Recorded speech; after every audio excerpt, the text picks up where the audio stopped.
Plus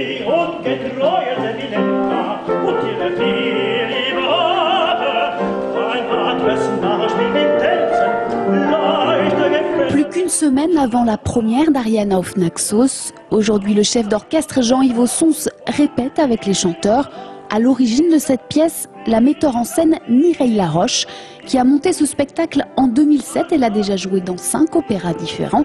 La fondatrice du Péniche Opéra de la Villette est une des rares femmes qui a su s'imposer dans l'opéra français.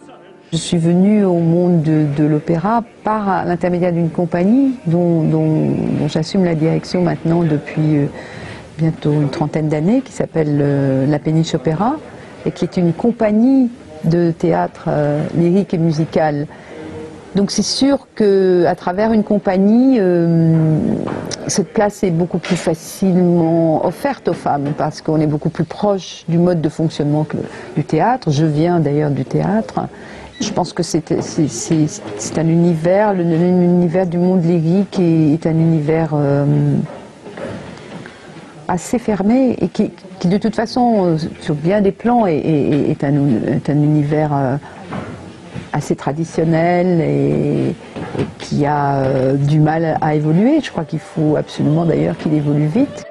Dans cette Ariana auf Naxos, un opéra de Strauss sur un livret d'Hofmannsthal, 2 pièces de théâtre vont se trouver mélangées, une comédie et une tragédie qui ne font plus qu'un seul spectacle, un opéra auquel la femme Mireille Laroche est particulièrement sensible.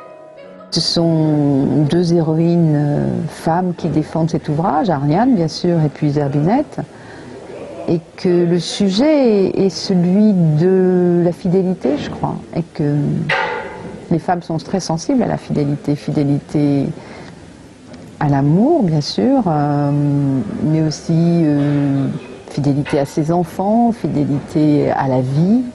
Dans 8 jours, le spectacle sera fin prêt. 3 représentations sont prévues le week-end prochain. 3 représentations où vous pourrez venir découvrir la sensibilité féminine de cette Ariane, toujours éperdue de Thésée.